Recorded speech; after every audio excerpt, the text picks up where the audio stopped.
A paz do Senhor, povo de Deus, louvado seja o nome do Senhor Jesus Cristo, mais um Desperta Crente, receba essa palavra no dia de hoje, 10 de maio de 2024, oh glória, Jesus é maravilhoso, fiel, nos permitiu mais um dia para nós levantarmos e glorificarmos a Ele, e nós estamos em Atos dos Apóstolos, capítulo 4, Jesus é fiel, irmãos, Deus é muito bom, né? A gente temos que agradecer ao Senhor em meio a tantas lutas, o Senhor tem fortalecido a igreja dele, e eu louvo a Deus porque o Senhor é fiel, amém? Vamos lá, capítulo 14 de Atos dos Apóstolos, nós vamos ver agora a continuação da viagem missionária, a primeira viagem missionária de Paulo. Paulo agora vai passar por muitas regiões, ele vai passar por muitos lugares e agora ele vai chegar em Icônia. E quando ele chega em Icônia, acompanhado do seu parceiro de obra, o seu parceiro de missões, Barnabé, eles foram indo diretamente para a sinagoga, porque aonde, nas cidades que eles chegavam, eles procuravam uma sinagoga e ali eles começavam a ministrar na sinagoga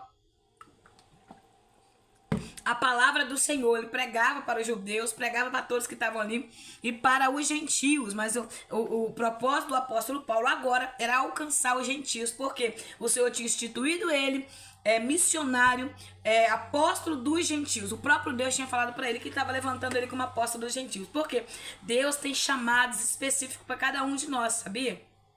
Quando o seu coração está disponível para a obra, Deus te levanta quando você tem desejo para fazer. Deus vai levantar uns para poder pregar na rua, outros para pregar dentro dos palácios, outros vão pregar para governantes, outros vão pregar para quem tem condições. Deus vai levantar pessoas com chamados e vai capacitá-los para poder pregar a palavra do Senhor. E Paulo era um desses que o Senhor levantou e capacitou muito, poderosamente, que a história desse homem é contada agora, né? Em gerações, né? E passando aí o nome do Senhor sendo glorificado na vida deste homem que se disponibilizou para a obra, se entregou para a obra. Esse é o segredo, irmão, se entrega para a obra. Ah, missionário, eu quero fazer, se entrega na obra, vai, suporta os ataques, suporta as pancadas, suporta as rejeições e vai, faça, amém? Deus seja louvado. Senhor, nós te agradecemos nessa tarde, nesse início desse vídeo aqui, Senhor, a qual nós iremos agora falar sobre o teu amor, sobre a tua misericórdia, sobre a tua palavra poderosa. Eu peço a tua presença em nosso meio, Pai, fica conosco, não abre nosso entendimento, tu és Deus fiel, glória nós te damos, tu és Deus grande, Senhor, eu te peço neste momento, fala conosco, no nome de Jesus. Então ele está aqui na cidade de Icônia, ele começa a pregar, mas a perseguição vai acompanhar, porque o chamado queima no coração de Paulo e de Barnabé, o chamado queima, o desejo de falar do amor de Deus pelo evangelho, pela salvação, através da palavra, queima no coração desses homens, eles começam a pregar. Ali, se você ver o verso primeiro, diz que uma numerosa multidão de judeus e gentios veio a crer, creram.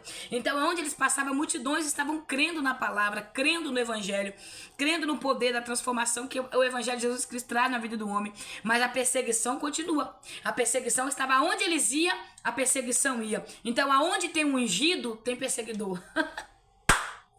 Aonde tem um escolhido, tem perseguidor, minha querida. Não adianta, talvez você está aí pensando, eu vou sair dessa igreja e vou para essa igreja aqui, não vai adiantar. Aonde tem um escolhido de Deus, tem perseguidor. Se você sair de onde você está, para você sair para outra igreja, achando que lá não vai ter perseguição, eu sinto te dizer, todos os lugares que eu passei, sempre fui perseguida. E não tem jeito. Aonde Deus colocar um escolhido dele, o perseguidor vai estar ali, porque Satanás é perseguidor, irmãos. Ele trabalha com influência. Então ele vai sempre levantar alguém para poder perseguir. Olha só, se você observar, desde o capítulo 13, os judeus invejosos seguiam a Paulo e Silas, perseguiam, eles iam atrás, e ali ele fazia o que? Influenciava as multidões, influenciava o povo contra eles. Nós vamos ver aqui que eles levantavam pessoas para perseguir pela inveja que sentia. Então, vamos supor, eu saía daqui, eu moro aqui em Guarapari, no estado do Espírito Santo, eu saio daqui e vou para um estado aqui perto, para Vila Velha, eles iam também.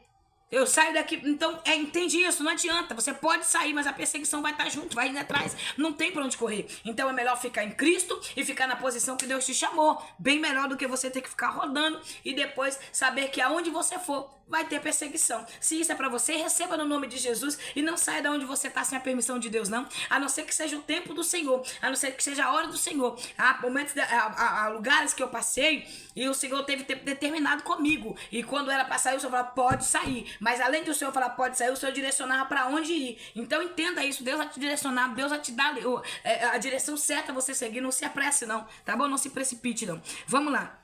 O verso 2 os judeus, né, preferiram continuar descrendo. Então, instigaram os gentios e lhes irritaram ânimos contra os servos do Senhor. Então, Paulo e Barnabé passaram muito tempo ali pregando corajosamente. Por que corajosamente?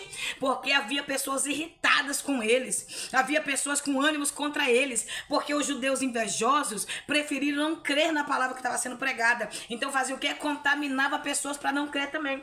Tem pessoas, irmãos, que têm esse mesmo espírito imundo sobre a vida. É isso mesmo. Eu falo sem medo de errar. Pessoas que se deixam ser influenciadas por Satanás e fazem outras pessoas não crerem. Fazem outras pessoas desistirem da fé. Pessoas que por inveja, por ciúme, pessoas que por não ter aquilo que o Senhor deu a outros, eles levantam pessoas, incitam pessoas, persuadir pessoas. A Bíblia nos ensina que o poder de persuasão é fazer alguém a crer em si mesmo. Mas esses homens vão usar este poder que todos nós temos para fazer alguém acreditar em si, para poder fazer acreditar em mentiras, em enganos, para perseguir os servos do Senhor. Então eles pregaram corajosamente e confirmaram a palavra da sua pregação, concedendo que por meio das mãos deles fossem realizados sinais miraculosos e prodígios. Então Deus confirmava a pregação através da boca dos filhos dele, sabe como? Fazendo prodígio e maravilha, havendo cura, demônios sendo expulsos, havendo milagres, prodígios, irmão, coisas tremendas acontecendo, câncer sendo expelido, pessoas aleijadas ficando em pé e andando. Olha só, o verso 8 diz assim: em Listra, ele vai sair daqui do ambiente que ele está em Icônia. Dali ele vai sair em Icônia porque havia uma conspiração de gentios e judeus aos seus líderes. Então eles aqui fizeram o quê? Tentaram desmoralizar para apredejar eles. É assim.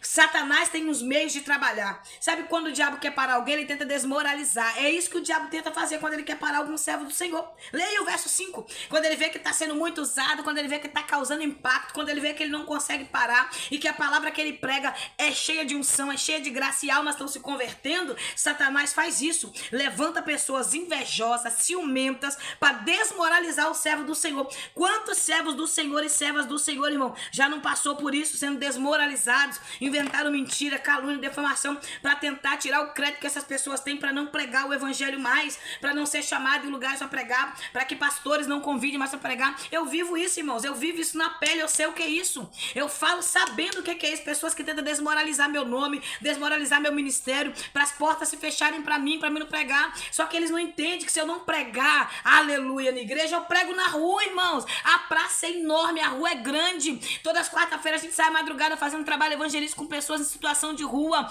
Se o Senhor mandar eu pregar, eu prego em qualquer lugar sem vergonha de pregar o evangelho. Então pra que eu vou ficar brigando por púlpito? Quem tem altar não precisa brigar por púlpito, irmão. A gente precisa entender isso. É aqui eles começaram a perseguir e começaram a desmoralizar para apredejar, para matar. Sabe qual foi a reação dos servos do Senhor? Vou te dizer a reação dos servos do Senhor. Olha o verso 6. Ao tomarem conhecimento dessa trama, eles fugiram para as cidades Licônicas e Listra e Derbe e suas vizinhanças. Ali seguiram pregando o evangelho. Acabou. Não me quer aqui não? Para outro lugar.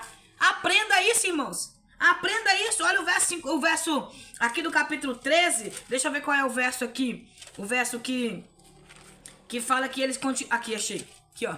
O verso 51 do capítulo 13 diz assim, ó: estes, contudo, sacudindo contra eles o pó dos seus pés, partiram para Icônia. Você tá entendendo, irmãos? É isso que a gente precisa entender. Não quer ouvir, não? Não quer, não? Sacuda o pó do pé, vai pregar para quem quer ouvir, vai pregar para quem quer. A gente sai às madrugadas pregando o evangelho para essas pessoas, eles pedem oração, eles choram, eles ouvem a palavra do Senhor, tá pregando na igreja, tá crente virando bico, tá? Deixa lá, meu irmão, prega para quem quer ouvir. Quando eu subo no altar para pregar, eu não tô preocupado com quem vai receber a mensagem ou com quem vai dar glória ou aleluia. Porque essa fase de ficar esperando pessoas da glória de luz já passou. Então agora eu prego a palavra para converter o pecador e levar ele ao arrependimento. É isso que é o propósito da palavra, é o arrependimento. Pregue a palavra para que os pecadores se arrependam. Agora vai ter pessoas desse tipo aqui, ó, como esses judeus e esses gentios aqui, que resolveram não crer na palavra, não quiseram crer na palavra. Então, se eu não quiser crer na palavra, irmão, não tem quem vai fazer eu crer, porque quem convence do pecado, do juízo, da justiça é o Espírito de Deus, é a pessoa do Espírito Santo que justifica e que faz o homem entender que precisa de arrependimento. Então a gente faz o papel que a igreja veio fazer, cumprir a palavra do Senhor, fazendo o ID do Senhor, pregando o evangelho, dando testemunho cristão, apresentando Deus para aqueles que não conhecem.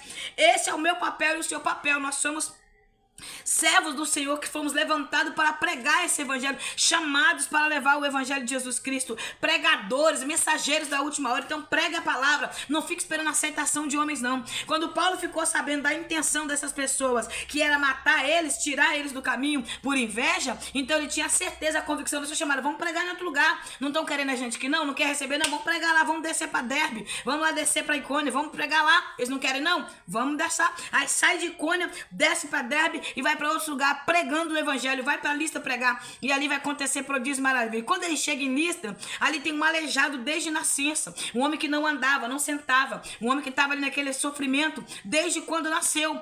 Paulo está pregando o evangelho, o homem está ouvindo a pregação, fixando os olhos, atenção, ouvindo e atenção. Ele ouvindo Paulo pregar e fixando os olhos, Paulo olha para ele e vê que ele está com o coração aberto e tem fé para ser curado. Paulo vai olhar para ele no verso 10 e vai ordenar em voz bem alta: apruma-te, direita sobre os teus pés. O homem então deu um salto e começou a andar. Aleluia! Tem que ter fé para crer, irmão. Tem que ter fé para ver que Deus vai fazer coisas grandes. Sabe qual é o problema atual? Nós não estamos tendo fé suficiente para ver o mover de Deus. Nós não temos fé. Eu tive câncer nos meus 2 seios. Jesus me curou, tirou. Ele curou, ele tocou a mão dele e curou. Eu já falei com Jesus: Senhor, o Senhor pode mandar um câncer em qualquer parte do meu corpo, mas nos seios eu não aceito, porque o Senhor me curou. O Senhor me curou. Deus me curou do câncer nos seios, então o Senhor não vai permitir voltar câncer nos meus seios, porque Deus é Deus. Deus é Deus, Ele não é filho do homem para que minta. Ele não vai me curar, depois vai mandar um câncer que ele não, ele pode permitir outro, porque tudo é permissão de Deus. Mas aqui nos seios não vai ter, porque Jesus curou. Então você precisa ter essa fé, essa crença em Cristo. Creia! A gente está com muito pouca fé, irmãos. A gente precisa fazer como os discípulos fez. Os discípulos orou: Senhor, aumenta-nos a nossa fé. Quando Jesus falou que eles teriam que perdoar 70 vezes 7, eles viraram para Jesus e falaram: aumenta a nossa fé. Nos capacita a perdoar. Nós somos falhos, nós não temos essa capacidade de perdoar tantas vezes.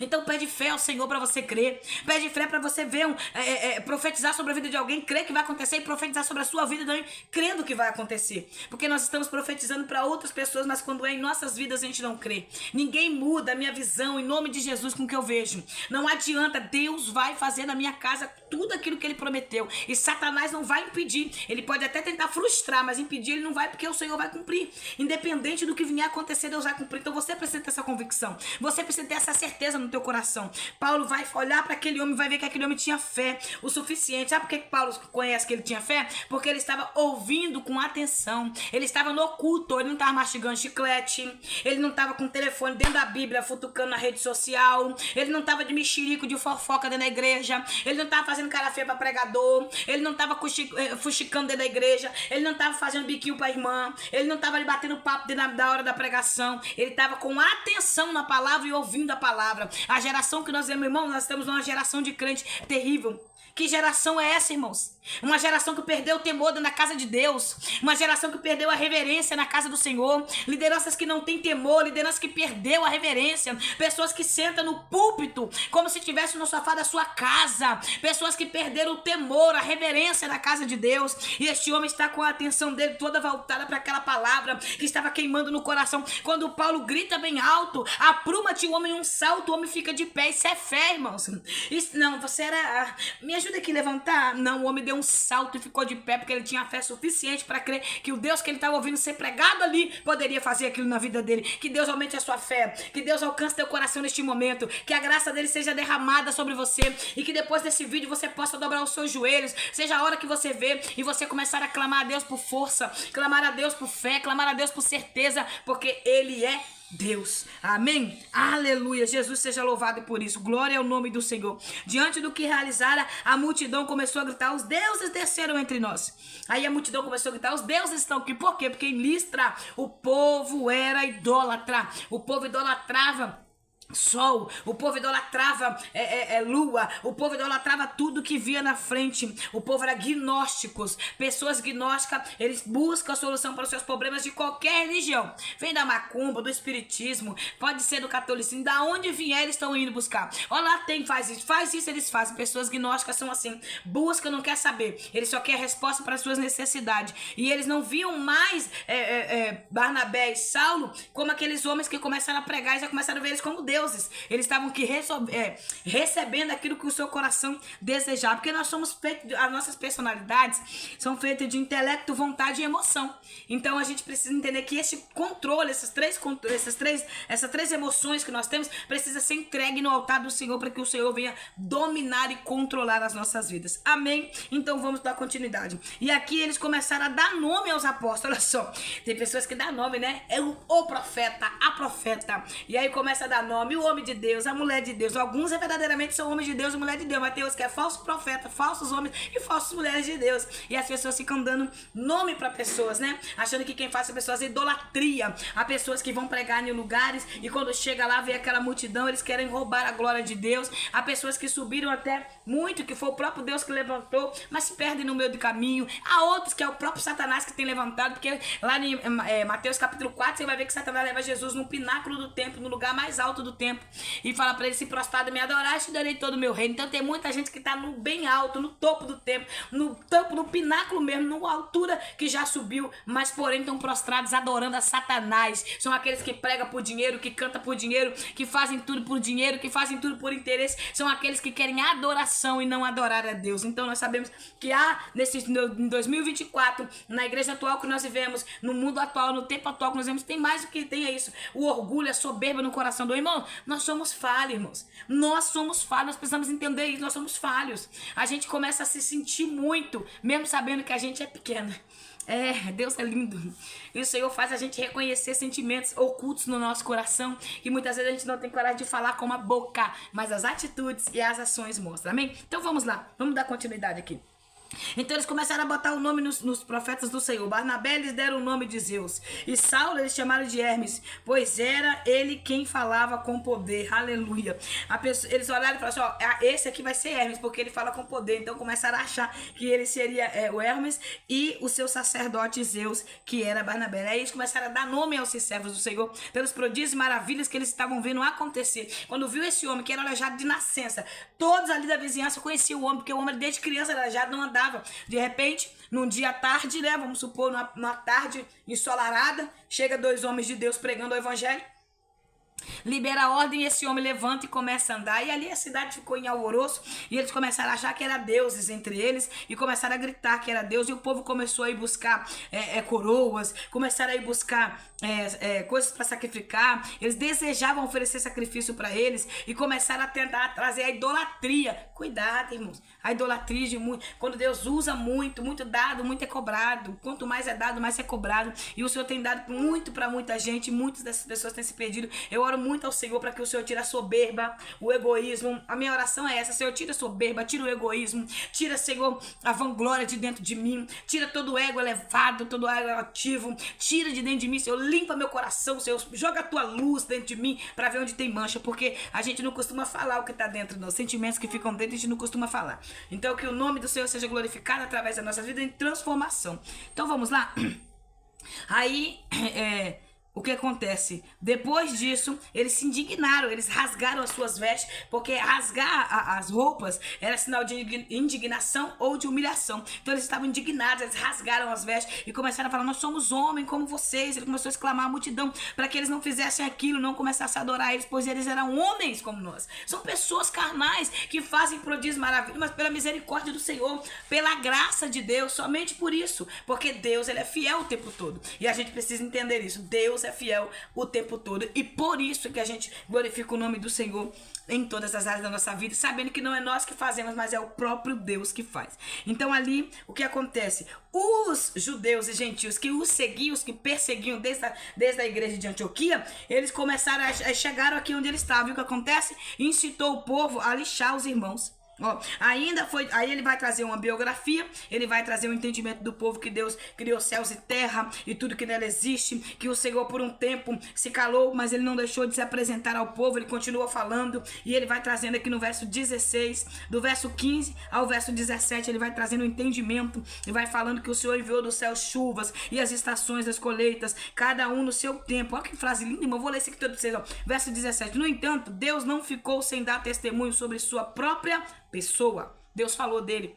Deus não ficou ensinando. Em 400 anos, que foi o período ali que o Senhor ficou em silêncio, Deus falou através da vida de pessoas, né? É tanto que no capítulo 1 de Lucas, você vai ver que havia a profetisa Ana, que havia o sacerdote ali no tempo que estava esperando, né? Ele falou, agora pode descansar os olhos do teu servo, porque ele viu a luz, a salvação de Israel, a salvação para os judeus. Então, Deus falava com o seu povo, não com todos, mas Deus falava com pessoas específicas que clamavam e buscavam a Deus, pessoas piedosas, pessoas que não se corromperam, não se idolatravam. Então Deus não ficou totalmente em silêncio, mas ele se demonstrava, se apresentava a alguns. Aí ele continua o verso 17 dizendo assim, ó, pois demonstrou sua bondade, enviando dos céus as chuvas e as estações das colheitas, cada um no seu tempo. Tudo tem o seu tempo.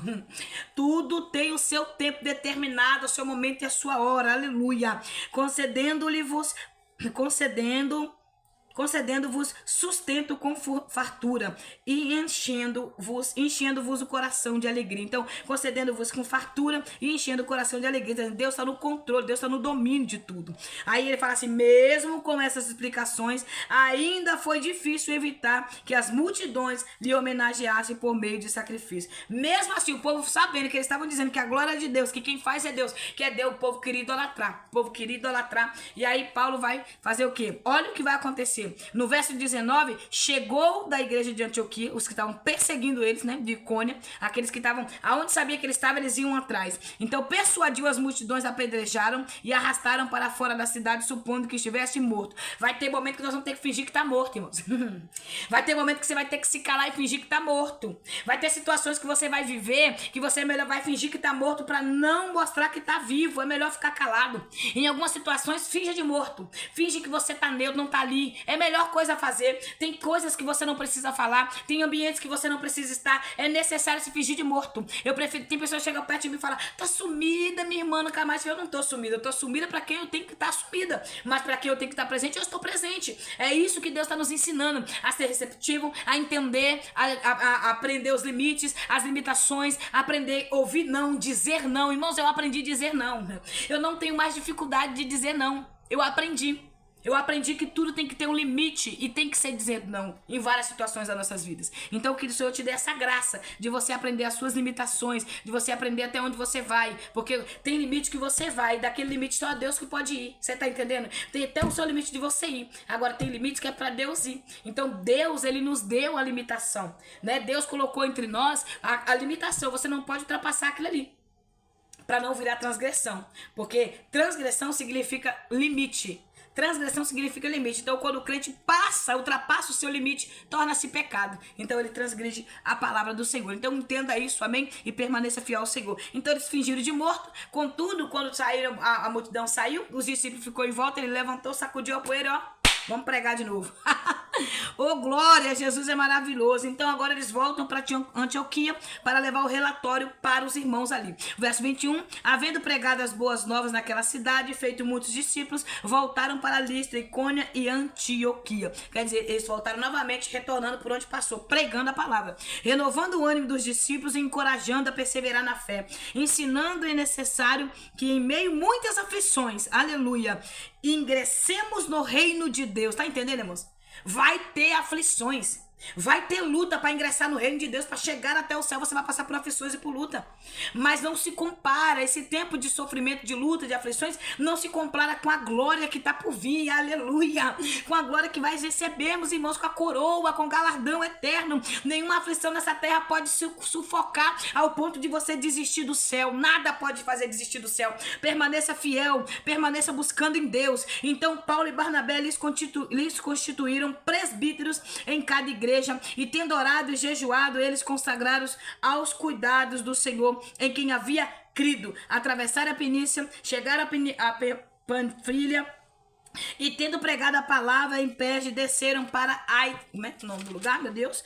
Atalia. Desceram para Atalia. Dali navegaram para Antioquia, onde tinham sido colocados sob a proteção da graça de Deus, a fim de despenharem a missão agora havia sido concluída. Primeira viagem missionária concluída. Assim que chegaram ali, reuniram a igreja e relataram tudo o que Deus havia realizado por intermédio deles, como abrir a porta da fé para os gentios e permanecer ali com os discípulos por longo tempo. Aleluia! Então eles retornaram novamente para a igreja de Antioquia e começaram a trazer o relatório da viagem missionária. Porque assim, todo missionário enviado, ele tem que dar o relatório daquilo que está sendo feito. Almas que estão ganhas, a igreja que estão sendo aberta, tem que ter esse relatório. Então eles voltam com o relatório de tudo que eles viveram, como Deus abriu a porta para pregar para os gentios, os milagres, os prodígios que o Senhor fez, as maravilhas. Mas antes ele voltou passando em todas as igrejas, trazendo ânimo, alegria, instituindo liderança para cuidar da igreja, homens cheios do Espírito Santo, homens cheios do poder de Deus, para pregoar a mensagem do Senhor na igreja, para fortalecer os irmãos. Porque, irmãos, não tem coisa mais triste do que você estar num ambiente onde as pessoas são doentes, que não tem capacidade de encorajar, não tem capacidade de levantar pessoas para fazer esta obra. Aqui é homens sarados, homens curados. O problema atual da igreja em 2024, lideranças doentes, lideranças perseguidoras, ciumentas, invejosas, caluniadoras, pessoas que não são libertas da igreja, pessoas que querem liderar grupo de jovens, mas é invejoso, não quer ver crescimento dos jovens, pessoas que querem liderar adolescentes, mas não quer ver crescimento dos adolescentes, pessoas que querem liderar grupo de louvor, mas não tem capacidade de ver alguém cantar melhor que ele, de ver alguém liderar melhor que ele, pessoas que estão possessas, que não são libertas, querendo fazer a obra. É necessário uma libertação para poder estar na obra do Senhor, porque aqui eram homens cheios do Espírito Santo, capacitados. Vamos falar sobre as mulheres também cheias do Espírito Santo, cheias do poder de Deus para estar na obra do Senhor, amém? Que Deus abençoe sua vida, que a graça dele te fortaleça. Amanhã nós vemos no capítulo 15 e nós vamos falar mais uma vez sobre Marcos, sobre João Marcos.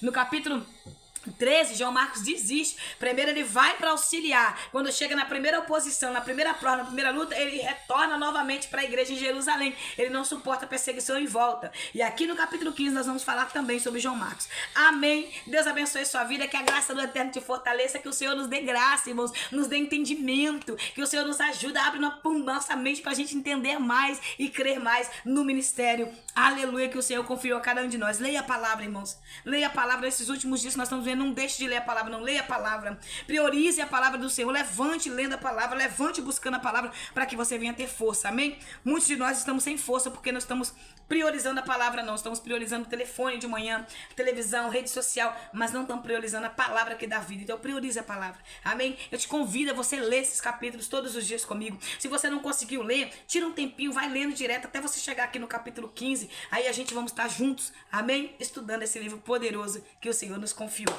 Deus te abençoe, que a graça do Eterno te alcance, que a misericórdia dele te fortaleça. Ore por mim, ore por você. Seja bem-vindo no canal, meu irmão. Você que se inscreveu por agora, minha irmã amada. Deus continue te abençoando. Ore por mim, eu tô orando por vocês. Ore pela Conferência Mulheres Sábias, oh glória, e ore pela minha vida, irmãos. Que esses últimos dias estão sendo amassadinha por Jeová, amassadinha por Jesus, para chegar lá, aquele grande dia, ser glorificado o nome do Senhor mais uma vez. Mais um ano que o Senhor está glorificando o nome dele nesse trabalho poderoso. Mulheres sábias em tempos difíceis e homens sábios em tempos difíceis, amém? Deus abençoe, que a graça do Senhor fortaleça a sua vida. Vamos orar em nome do Senhor. Pai, nós te louvamos neste momento, Pai, pela tua misericórdia, pela tua grandeza. Senhor, hoje é sexta-feira, segunda-feira nós retornamos novamente para te glorificar, Senhor. E eu quero agradecer ao Senhor por essa semana abençoada, que o Senhor preparou, Senhor, para nossas vidas. Pai, continua, Senhor, nos dando força, para que no meio das aflições nós temos ânimos para continuar, nós sejamos renovados, encorajados a perseverar na fé, que no meio das aflições nada venha roubar, Pai, a eternidade do nosso coração, que nada venha roubar o reino do Senhor em nós, que nós venhamos perseverar até o fim, Pai, para que sejamos salvos. Eu quero clamar a tua graça sobre a vida dos meus irmãos e sobre a minha vida. Nos fortaleça, Senhor, nesta tarde, nos encoraja no nome de Jesus. Amém? Que Deus te abençoe, que a graça te fortaleça.